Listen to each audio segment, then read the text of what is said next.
Economia, com Ivana Moreira.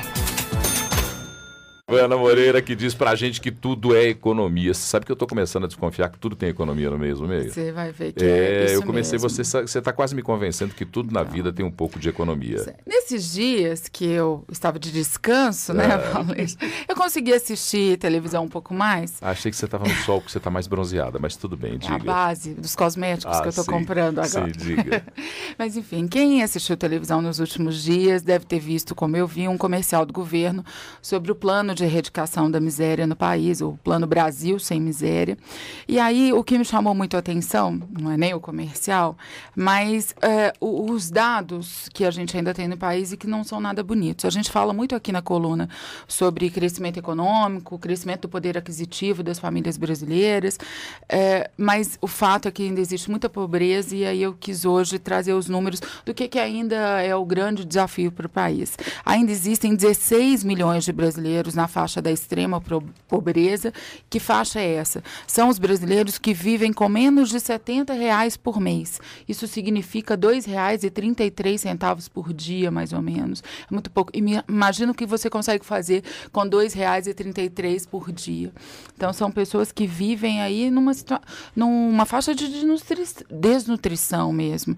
E essas pessoas, a maior parte delas, quase 60% delas, vivem no Nordeste.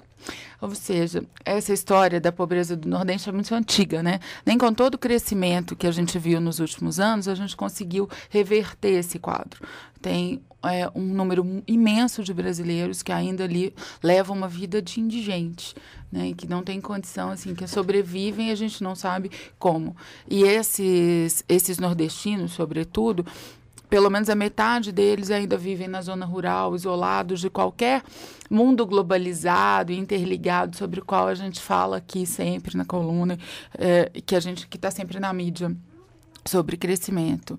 No comercial que está circulando aí nas TVs, o governo diz que esse plano é uma ação integrada, que vai envolver todos os ministérios. Isso não fica muito claro exatamente como vai ser, e eu não quero aqui ficar fazendo a propaganda do governo e dizer se o plano é bom ou não. Eu acho que o tempo a gente é que vai dizer se é só propaganda ou se a gente tem ação concreta para resolver o problema. Mas uma coisa interessante que o comercial diz é que ele garante que programas vitoriosos como o Bolsa Família serão mantidos e até ampliados. Na verdade, uma das coisas práticas do plano é que o número de crianças beneficiadas por dessas famílias carentes vai subir de até 3 para até 5 crianças por família. E a gente sabe que essas famílias, é comum encontrar famílias muito numerosas nessa faixa de renda, aumentando, então, o valor final do benefício. Os cálculos mostram que pelo menos mais 1.300.000 crianças serão beneficiadas pelo Bolsa Família. Hoje, o Bolsa Família, para lembrar, ele paga R$32 por mês por criança de famílias nessa faixa de extrema pobreza, famílias que foram cadastradas, analisadas, enfim, elegíveis para o programa. E aí uma das coisas que eu queria lembrar aqui é que eu sempre escuto muitas críticas ao Bolsa Família, e conversando, tem sempre uma corrente que fala daquelas, tem que ensinar a pescar, não pode dar o peixe. Atribui assistencialismo a essa ação. Assistencialismo e tal. Mas aí o que eu queria deixar uma reflexão no ar é que programa de transferência de renda está longe de ser uma experiência do governo petista. Sim. Transferência de renda é um plano econômico testado em vários países, que existe nos Estados Unidos, existem em todas as economias capitalistas e mais desenvolvidas que a nossa, existem em países em desenvolvimento, como o México. Enfim, é uma política de governo muito importante e que a gente não pode desconsiderar o peso do que foi o Bolsa Família para o próprio crescimento econômico.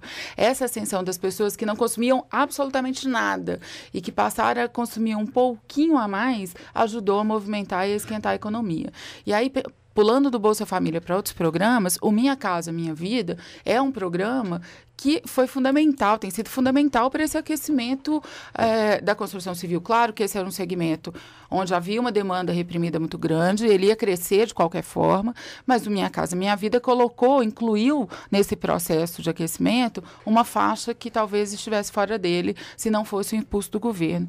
E aí eu fiquei pensando, não é esse que é o papel de governo de verdade? Não é para isso que eu, que pago imposto pra caramba, você certamente, Paulo, estamos numa faixa que tem uma contribuição pesada de imposto, não é muito mais justo que o nosso imposto vá para quem de fato precisa do que para bolso de político? Eu não tenho a menor dúvida, inclusive assim, desconsidero a palavra assistencialismo nesses casos, porque nós temos uma dívida social muito grande para com pessoas que estão nessa e em outras faixas de menos acesso à renda, menos acesso a consumo e a necessidades fundamentais da vida. Quando você me diz que com R$ 2,33 dia um cidadão brasileiro tem que sobreviver, eu faço contas simples e não consigo encaixar nada que seja digno para entrar na boca desse cidadão.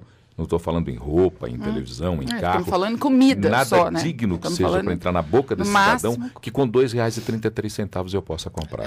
E nessa história do assistencialismo, eu sempre fico questionando uma coisa. Eu também não conheço pessoas que, experimentando um pouquinho a mais, não têm o desejo de conseguir cada vez mais. Então, assim, a gente precisa estimular essas pessoas, devolver dignidade para essas pessoas, para que elas corram atrás de sonhos maiores. Essa pessoa que passou até um pouquinho ali, não tinha renda nenhuma, tenho certeza que ela vai querer mais, como acontece com todos nós. Certo é que será utópico achar que todos nós teremos acesso a tudo ao mesmo tempo e a toda hora. As diferenças do homem vão até a própria ambição de cada um, a determinação, a vontade, o desejo de realizar. Mas que nós precisamos criar patamares mínimos para todo mundo, já chegou a hora. E aqui não estou defendendo o Bolsa Família do governo petista, estou defendendo políticas de transferência de renda para um país que ainda tem 16 milhões de pessoas vivendo com R$ 2,33 por dia. E esperando que um dia não precisemos mais de nenhuma assistência para ninguém, que todos nós temos por vontade, necessidade e desejo o progresso à nossa frente. Oportunidade de trabalho, o progresso, a vontade, uma vida mais digna, mais tranquila e mais serena. Ivana Moreira, provando para a gente que tudo é economia. Ivana, ótima semana para você. Para vocês também, para os nossos ouvintes também. Até amanhã. Tchau.